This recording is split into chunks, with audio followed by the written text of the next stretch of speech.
नमस्कार दोस्तों, DHP news channel में आपका हार्दिक स्वागत है। हिमाचल प्रदेश के आज के मुख्य समाचार आपको विस्तार पूर्वक बताएंगे। खबरों की शुरुआत करने से पहले आप सभी से निवेदन है कि डीएचपी न्यूज को सपोर्ट करने के लिए आप मेंबरशिप ज्वाइन करें। आपके सपोर्ट से हमें और बेहतर कंटेंट बनाने और आप तक सही खबरें पहुंचाने का मौका मिलेगा। तो पेश हैं आज के मुख्य समाचार। हिमाचल में तबादलों पर लगी रोक, अब विशेष परिस्थितियों में ही मिलेगी अनुमति। हिमाचल प्रदेश सरकार ने फिर अधिकारियों कर्मचारियों के तबादलों पर पूर्ण प्रतिबंध लगा दिया है।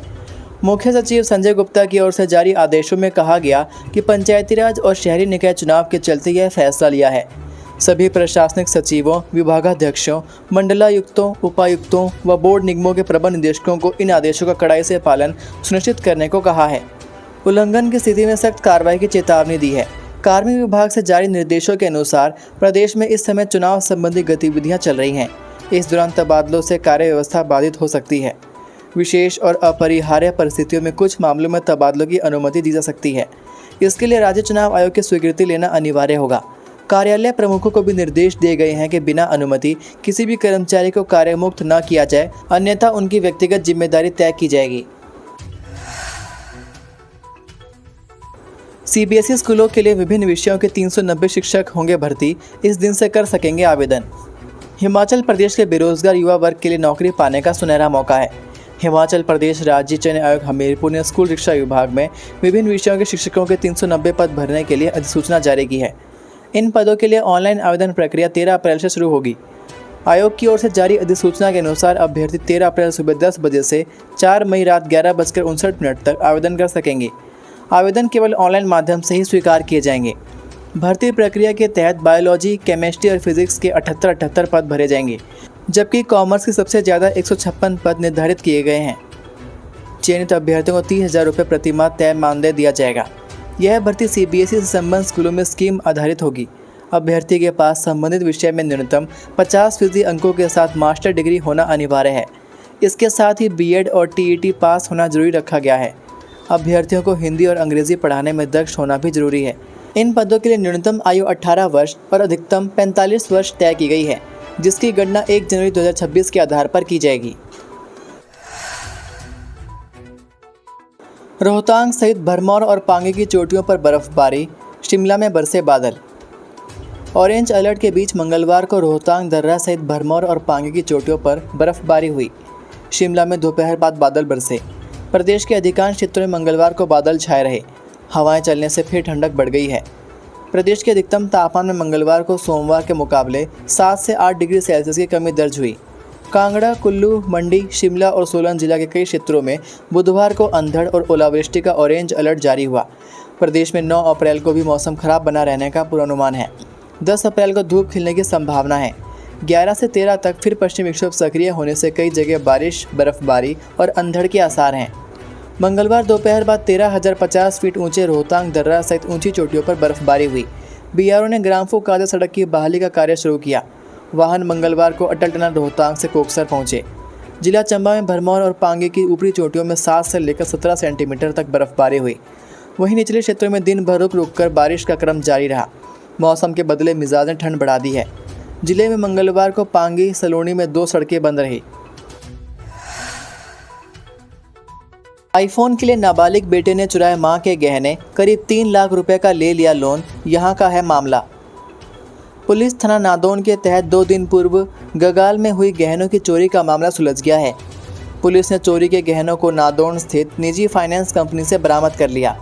पुलिस जांच में अहम खुलासा हुआ है कि नाबालिग बेटे ने आईफोन खरीदने के साथ साथ अन्य शौक पूरा करने के लिए चोरी की वारदात को अंजाम दिया था। इन गहनों की एवज में करीब 3 लाख रुपए का लोन लिया था। जानकारी के मुताबिक 3 अप्रैल को गगाल के मुकेश कुमार ने चोरी की शिकायत दी थी। शिकायतकर्ता ने पत्नी के सोने के गहने घर की अलमारी से चोरी होने का आरोप अपने बेटे पर लगाया था। जांच के दौरान यह पाया है कि शिकायतकर्ता का बेटा नाबालिग है। पूछताछ में बताया कि उसने उक्त सोने के गहने क्रिश कोंडल, निवासी गांव कुठार, को दे दिए थे। क्रिश कोंडल ने अपनी बहन निशा कुमारी, निवासी टिल्लू, के साथ मिलकर इन गहनों को निजी फाइनेंस कंपनी को नादौन शाखा में गिरवी रखकर गोल्ड लोन प्राप्त किया। पुलिस ने गहनों को बरामद किया। सोने के गहनों का कुल वजन लगभग 31.77 ग्राम है। बरामद गहनों की पहचान शिकायतकर्ता की पत्नी ने की। पुलिस तीनों आरोपियों से पूछताछ कर रही है। पुलिस जांच में सामने आया कि कृष्ण कोंडल डीजे बजाने का काम करता है। एक शादी में नाबालिग लड़के की कृष्ण कोंडल से मुलाकात हुई। इस मुलाकात के बाद इनकी आपस में दोस्ती हुई। उसके बाद ही उन्होंने गहने चोरी करने की योजना बनाई और उन गहनों की एवज में लोन लिया। चोरी किए गए गहने बरामद कर लिए गए। में पुलिस मामले की गहनता से जांच कर रही है। सुक्खू सरकार के आदेशों को ठेंगा, पुनर्नियुक्ति पर रोक के कुछ घंटों बाद ही एसडीओ को मिली पुनर्नियुक्ति। हिमाचल प्रदेश में प्रशासनिक कार्यशैली को लेकर एक बड़ा सवाल खड़ा हो गया है। सुक्खू सरकार द्वारा सरकारी कर्मचारियों के सेवा विस्तार और पुनर्नियुक्ति पर सख्त रोक लगाने के आदेश जारी किए जाने के कुछ ही घंटों बाद अफसरशाही ने इन निर्देशों की अनदेखी कर दी। इससे साफ संकेत मिल रहे हैं कि सरकार के आदेशों को न तो गंभीरता से लिया जा रहा है और न ही उनका सख्ती से पालन हो रहा है। मंगलवार को दिन के समय मुख्य सचिव ने सभी प्रशासनिक सचिवों को स्पष्ट निर्देश जारी किए थे कि अब किसी भी अधिकारी या कर्मचारी को सेवा विस्तार, पुनर्रोजगार या पुनर्नियुक्ति नहीं दी जाएगी। यहां तक कि ऐसे किसी भी प्रस्ताव को किसी स्तर पर स्वीकार न करने के बाद भी आदेशों में कही गई थी। हालांकि इन सख्त निर्देशों के जारी होने के कुछ ही घंटों बाद मामला उलटता नजर आया। अतिरिक्त मुख्य सचिव लोक निर्माण विभाग द्वारा एसडीओ मंस राम को 6 महीने की पुनर्नियुक्ति दिए जाने का आदेश जारी कर दिया गया। यह आदेश अब सोशल मीडिया पर तेजी से वायरल हो रहा है और सरकार की कार्यप्रणाली पर सवाल खड़े कर रहा है। इस पूरे घटनाक्रम ने यह सवाल खड़ा कर दिया है कि क्या हिमाचल की अफसरशाही सरकार के निर्देशों को गंभीरता से लेती भी है या नहीं। इतना ही नहीं, यह भी चर्चा में है कि वरिष्ठ अधिकारियों के आदेशों का भी पालन नहीं हो रहा, जिससे प्रशासनिक समन्वय पर असर पड़ रहा है। सरकार ने अपने आदेश में साफ कहा था कि यह फैसला सेवा प्रक्रिया में पारदर्शिता लाने और नियमों में उल्लंघन को रोकने के लिए लिया गया है। ये थे आज के मुख्य समाचार।